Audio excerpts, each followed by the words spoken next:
lagi di Special Talk Show dan saya juga sudah membuka line telepon interaktif untuk Anda yang ingin bertanya seputar Aceh menuju aman pangan di nomor telepon yang tertera di layar televisi Anda di 082361609090 ataupun melalui WhatsApp kami di 082360302662. Saya sudah menunggu pesan singkat dari Anda di WhatsApp kami. Baik, saya kembali lagi untuk Ibu Cut Yusminar API MSI selaku Kadis Pangan Aceh dan juga Bapak Teguh Taufan Maulana Pribadi SPMM, Kabid Keamanan Pangan Dinas Pangan Aceh. Saya masih ke Pak Taufan. Pak, kita melihat keamanan pangan ini kan sudah dikategorikan di mana kondisi dan juga upaya yang diperlukan untuk mencegah pangan dari kemungkinan cemaran biologis ya Pak ya, kimia dan juga fisik benda lain yang bisa mengganggu, merugikan, membahayakan juga kesehatan manusia serta tidak bertentangan dengan agama, keyakinan dan budaya masyarakat. Nah kita untuk melihat keamanan pangan sendiri ada syarat-syarat khususnya nggak sih Pak? Anda bisa cerita sedikit? Syarat-syarat khusus sebenarnya bukan syarat sih sebenarnya.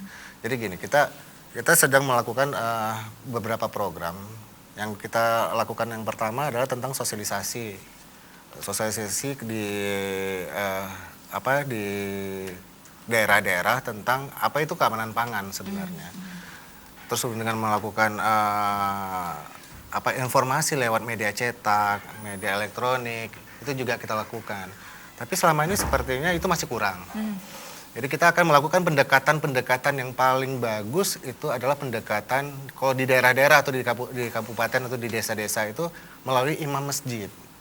Nah, kenapa harus imam masjid saya katakan? Karena kita udah jelas Rasulullah aja mengatakan kalau kita mengkonsumsi makanan itu tidak boleh dengan berlebihan.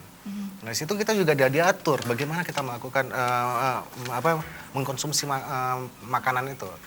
Nah, dari situ kita juga bisa melihat ada peluang kita. Kenapa lewat imam-imam masjid? Karena masyarakat kita ini lebih percaya, lebih tertarik dengan mereka melalui ceramah-ceramah tentang bagaimana potensinya seandainya keamanan pangan itu tidak terjaga. Kemudian kita lewat dari ibu-ibu pengajian juga boleh di situ. Dan lebih mengenal lagi dengan KWT kelompok wanita tani yang ada di kabupaten-kabupaten. Nah, ini satu lagi yang menjadi program sebenarnya sih saya belum ngomong sih sama Ibu ya Bu ya. Ada satu inovasi satu lagi saya mau menciptakan sebuah volunteer. Itu relawan. Yeah. Relawan pangan yang begitu mereka bisa memantau langsung ke pasar-pasar, melihat langsung bagaimana produk-produk pangan itu tertata.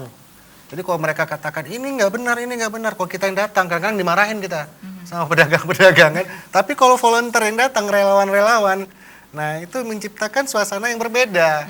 Nah, jadi kita mau mengajak teman-teman mahasiswa, teman-teman milenial kita untuk ikut ambil fungsinya untuk ikut mengambil peran bersama kita.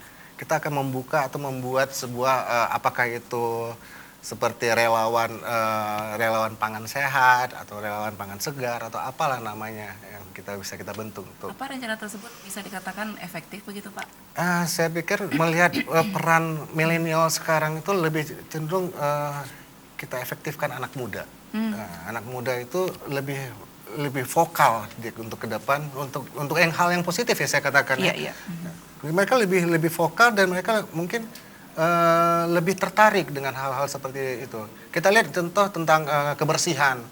Kita menggunakan mereka yang kemarin itu saya perhatikan adalah relawan kebersihan. Mereka lihat di sepanjang pantai itu ada plastik segala macam, mereka ambil. Nah itu suatu kegiatan yang positif. Iya. Nah kenapa nggak kita libatkan di pangan? Karena di pangan kita ini tentunya saya katakan agak kritis. Kenapa? Kita juga nggak ada pilihan masalahnya. Kita masuk dari luar ini juga kita tidak punya pos checkpoint di situ. Seharusnya ini dengan PP Permentan nomor 53, kalau nggak salah saya lupa.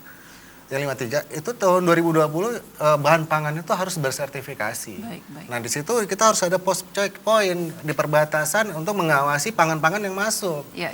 Karena kita sendiri yang di Aceh sendiri saya katakan ini alhamdulillah sangat bagus. Iya. Kita sudah uji dan kita sudah teliti semuanya di bawah batas maksimum. Baik, terima kasih banyak Pak Tovan informasinya. Ya pemirsa, tidak lupa kami ingatkan untuk Anda yang ingin berinteraksi langsung, memberikan pertanyaan, yang ingin bertanya juga seputar Aceh menuju aman pangan, silakan di nomor telepon yang tertera di layar televisi Anda dan juga di line layanan WhatsApp kami. Ya baik, saya ke Ibu Dr. Nurmalina Arpi. Assalamualaikum, selamat malam untuk Ibu Dr. Nurmalina Arpi. Waalaikumsalam warahmatullahi. Baik, terima kasih banyak Ibu Dr. Nurmalina Arpi ini selaku anggota Pokja Ahli Dewan Ketahanan Pangan Aceh. Betul ya Ibu ya. Selamat datang di Aceh TV Ibu. Ya nggak apa-apa Bu ya, kita lebih santai lagi Bu. Saya ingin tahu Bu, untuk saat ini di Aceh, khususnya Banda Aceh Bu, mungkin Ibu bisa menjelaskan secara umum bagaimana kondisi pangan di Banda Aceh begini saja Bu, bagaimana? Secara umum, mungkin saya mulai dulu dengan peran dari kelompok ahli, Pokja ahli ya, kelompok ahli dari Dewan Ketahanan Pangan Aceh. Jadi kelompok ahli ini bertugas untuk menghimpun dan menganalisis, juga menyampaikan, mensosialisasikan, juga menyampaikan saran-saran untuk kepada Ketua Dewan Ketahanan Pangan Aceh, yaitu gubernur sendiri, yaitu untuk memberikan masukan-masukan untuk pembentukan kebijakan-kebijakan terutama tentang yang berhubungan dengan pangan. Baik. Untuk di Aceh sendiri, pangan ini sama seperti di daerah-daerah lain, yaitu bahwa sesuai dengan perkembangan global, jadi isu-isu keamanan pangan maupun mutu pangan itu sudah menjadi tren global gitu ya. Jadi penting dilakukan sertifikasi untuk produk-produk pangan itu, terutama ini adalah dalam hal untuk jaminan. Jadi sertifikasi itu pentingnya untuk jaminan, baik itu jaminan mutu atau kualitas dari pangan tersebut, dan juga jaminan keamanan dari pangan tersebut. Dan untuk Aceh dan Muslim umumnya, jaminan halal itu lebih penting lagi. Ini karena penting bagi masyarakat Muslim. Nah, untuk jaminan itu diperlukan peran 3 pihak, yaitu pemerintah sebagai pembuat aturan, kemudian memfasilitasi aturan-aturan jaminan tadi, kemudian juga mengawasi tentang jaminan baik mutu, keamanan maupun kehalalan dari produk pangan gitu. Nah, dari pihak produsen itu penting artinya, jadi pihak produsen juga untuk sertifikasi ini selalu ada 2, yaitu ada yang betul-betul sadar akan pentingnya sertifikasi ini, tapi ada juga yang tidak terlalu mengetahui tentang pentingnya sertifikasi ini. Jadi yang tahu tentang pentingnya sertifikasi atau jaminan tadi, maka dia akan meraih pasar. Antara lain meraih pasar sehingga bisa memasukkan produk-produknya yang sudah tersertifikasi, baik mutu maupun keamanannya atau kehalalannya, itu lebih mudah untuk dipasarkan. Baik, nah ini juga sudah masuk pesan ya di WhatsApp kami. Ya, ini selamat malam, assalamualaikum untuk Bapak Haris Nawafi. Ya baik, Pak Haris Nawafi di Ule Karing. Baik, dia ingin bertanya kepada narasumber pada hari ini, mengapa produk pangan segar ini harus disertifikasi dan seberapa pentingnya, serta syarat yang harus diajukan seperti apa, Ibu? Jadi untuk produk pangan itu bisa ada pangan segar maupun ada pangan olahan. Tapi yang pangan olahan itu udah banyak tersosialisasi, terutama melalui penanganan oleh BPOM. Sedangkan yang pangan segar itu sedang terus diusahakan untuk disertifikasi. Tadi yang saya katakan awal, yaitu pentingnya ini karena semakin meningkatnya kesadaran masyarakat untuk mendapatkan pangan yang tersertifikasi, dalam arti tersertifikasi mutunya, keamanannya, juga kehalalannya gitu. Nah, jadi ini untuk konsumen yang yang sadar akan hal ini, itu menuntut dari produsen dapat mempunyai sertifikat tentang hal-hal ini tadi. Baik. Gitu. Nah, sedangkan untuk yang konsumen maupun produsen yang kurang paham atau kurang pengetahuan tentang hal ini, itu yang pihak pemerintah maupun masyarakat lainnya yang lebih paham itu perlu mengedukasi hal ini untuk supaya bisa mendapatkan pangan-pangan yang lebih bermutu dan aman dan halal yang dilambangkan dengan adanya sertifikat tersebut. Baik. Tapi pada faktanya kita melihat ini banyak sekali isu-isu yang berkembang di sini. Salah satunya tadi juga sudah membahas dengan Bapak Taufan soal anggur ya Pak ya, mungkin begitu. Nah ini bagaimana tanggapan dari Ibu sendiri terkait dengan kita melihat banyak sekali isu-isu tersebut yang sudah terkontaminasi, bagaimana? Nah sebetulnya dari segi keamanan pangan dari anggur ini yang isunya adalah bahwa sudah direndam dengan bahan-bahan yang sebetulnya bahan itu adalah termasuk kelompok bahan berbahaya ya, bukan untuk pangan. Jadi ada pengawet-pengawet yang resmi yang memang dibolehkan oleh pemerintah dan aturan gitu, tetapi yang dipakai itu umumnya yang kita dengar isunya adalah bahwa itu dicelupkan di dalam formalin. Baik. Nah, formalin itu sendiri bukanlah bahan tambahan yang bukan dianjurkan, dilarang memang, tidak boleh, bukan untuk pangan. Baik. Gitu, dipakai untuk pengawet yang lain. Nah, ini untuk katanya untuk mengawetkan. Nah, ini sudah sudah dilakukan oleh beberapa instansi untuk mengawasi betul bahwa ada beberapa anggur tersebut mengandung formalin gitu. Nah, dari pihak ini juga sudah menangani, dari pihak pemerintah juga sudah menangani, melarang hal tersebut dan melakukan tindakan-tindakan yang mencegah untuk supaya tidak terjadi lagi hal seperti itu. Baik, nah ini mungkin karena adanya bisa saja itu adanya perdagangan yang sudah mengglobal sehingga itu import. Kita tahu kita tidak memproduksi anggur sehingga itu adalah barang import. Nah yang dikhawatirkan bahwa dari sebelum masuk itu memang sudah mengandung zat tersebut. Nah ini yang diperlu penguatan untuk tadi seperti disampaikan Pak Taufan bahwa adanya checkpoint yang perlu dibangun, diperkuat supaya bisa diteliti sebelum masuk ke daerah-daerah tertentu. Baik, artinya juga Indonesia ini seperti masih kecolongan begitu maksud Ibu?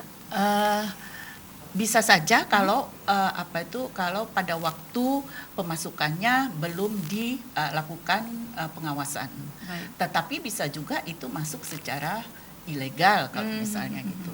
Nah, ada tambahan mungkin dari Pak Taufan, bagaimana pendapat Anda? Jadi gini, sebenarnya kan ilegal enggak, kan masuknya itu kalau dulu kita ada namanya karantina. Setiap masuknya barang impor itu dikarantina kan, terus pihak karantina untuk mengecek kembali hasil dari bahan pangan tersebut yang diimpor. Kalau sekarang kita rata-rata hanya melihat dokumen doang aja.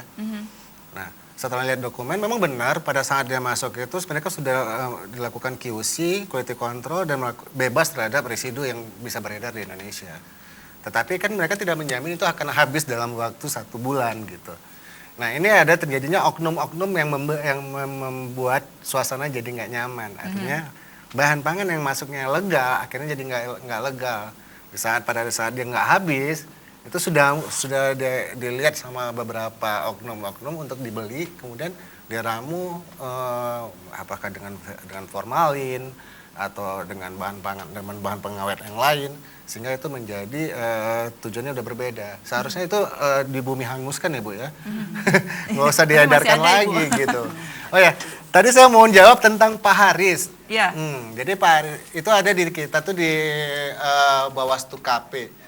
Balai UPTD Bawaslu KP tentang sertifikasi Prima 3. Dan PSAT itu memang benar wajib untuk tahun 2020 itu akan diwajibkan untuk disertifikasi. Kenapa? Karena sekarang karena peredaran residu pestisida juga sangat tidak terkontrol. Bukan di Aceh tapi ya di luar ya kan. Itu dari kementerian juga sudah dilakukan pembinaan. Tapi PSAT yang kita lakukan saat ini Prima 3 itu adalah yang paling bawah, Bu. Paling bawah. Jadi ada 3 sertifikasi Prima 1, Prima 2, Prima 3. Nah, Prima 3 itu kita hanya bisa dibawa ke mendaftarkan ke Bawaslu KP. Kalau dia tuh perseorangan, dia bisa datang ke kita terus bawa peta lokasi dia, berapa areal tanaman apa yang diolah. Kemudian bisa disampaikan ke Bawaslu KP di kantor kita. Tapi kalau ada berbentuk firma atau badan hukum, dia harus membawa perusahaannya lengkap dengan data-data perusahaannya. Kemudian kita akan mengecek ke lokasinya apa saja yang sudah dilakukan di sana. Kemudian kita akan mensurvei, melihat kondisi di lapangan tanaman yang sudah dibudidayakan, apakah ini mengikuti GAP, Good Agriculture Procedure, yang diterapkan. Kalau memang betul bisa dilakukan GAP, ya udah kita lakukan sertifikasi gitu. Itu bisa datang ke kantor ya, Bu ya. Nah, jadi ada memang beberapa waktu yang lalu saya juga sempat bertanya terkait sertifikasi ya. Ini di mana jawaban klise dari para petani adalah terkendalanya dana dan juga waktu yang prosesnya itu seberapa lama, Pak Taufan, untuk mendapatkan sertifikasi tersebut? Kalau dana kita gratis loh. Gratis, tapi ya. ada mungkin oknum-oknum yang bermain di belakang itu? Nggak ada. Tidak ada. Nah, kalau dana kita nggak, malah kita berharap malah kita punya target. Ini kalau bisa tahun ini 2019 ya, Bu ya. 50 sertifikat, 50 sertifikat sudah kita lakukan sertifikasi. Tapi malah sangat sedikit yang para pelaku usaha pertanian ini untuk datang ke kita gitu. Nah, saya sudah melakukan sosialisasi bersama teman-teman dinas untuk pentingnya sertifikasi ini. Nah, ini akan berdampak berkualitasnya mutu pangan kita. Kalau seandainya sertifikasi ini udah berjalan, bahkan kita maaf cakap ya, angan-angan kita terhadap ekspor bahan pangan kita, contohkan ke Timur Tengah. Saat ini Qatar lagi embargo pangan. Bisa saja mereka datang ke kita untuk beli. Kenapa? Kita punya sudah dijamin keamanan pangannya. Baik. Itu sudah bisa menjadikan suatu devisa juga untuk Aceh gitu sebenarnya. Baik, nah ini berbicara tentang beberapa waktu yang viral nih, saya ke Ibu Dr. Nurmalina Arfi. Ibu, beberapa waktu yang lalu juga viral di mana salah satu ya, kecil ya mungkin kita bisa katakan seperti itu, di mana dia mematenkan benih. Ini bagaimana kita melihat di sertifikasi juga memang harus ada SNI ya, SNI produk. Nah, sedangkan sertifikat. Sedangkan yang beliau miliki ini belum disertifikasi. Ini tindakan selanjutnya bagaimana yang seharusnya? Jadi sebetulnya bukan kecil itu mematenkan, tetapi kecil itu sudah menggunakan secara lebih luas menjual belikan hasil kerjasama dengan kelompoknya, bukan hanya kecil, tapi kecil ini yang mendorong sehingga bibit tadi atau benih tadi itu untuk disebarluaskan, ditanam gitu. Nah, sebetulnya dari pihak dinas pertanian dan perkebunan itu sudah katanya sudah mengingatkan bahwa itu perlu adanya sertifikat. Iya, betul. Nah, pentingnya sertifikat ini sebetulnya untuk supaya bisa kalau terjadi apa-apa itu bisa ditelusuri ulang gitu. Apa yang terjadi misalnya hasil ternyata tidak seperti yang dijanjikan atau dapat menimbulkan gangguan di dalam di sawah untuk karena ditimbulkan oleh bibit atau benih dari padi yang tidak tersertifikasi ini, sehingga akan menimbulkan permasalahan yang tidak bisa ditelusuri. Baik. Dari mana sumbernya. Artinya memang ini tidak boleh diperjualbelikan dalam secara skala luas. Tapi kalau untuk komunitas sendiri boleh dong begitu? Mestinya sih tidak juga tidak disebarluaskan. Baik, terima kasih banyak. Tidak diperjualbelikan. Baik, terima kasih banyak informasinya. Ibu Cut, ini tadi ketika break kita juga berbicara ini bahwasanya impian Anda mungkin ataupun yang ingin Anda capai di tahun 2020, insya Allah mudah-mudahan tercapai, di mana Anda ingin membuka sebuah pasar tani ya Bu ya. Nanti boleh cerita sedikit ya Bu nanti di segmen terakhir ya. Kami akan segera kembali pemirsa, tetap di Special Talk Show.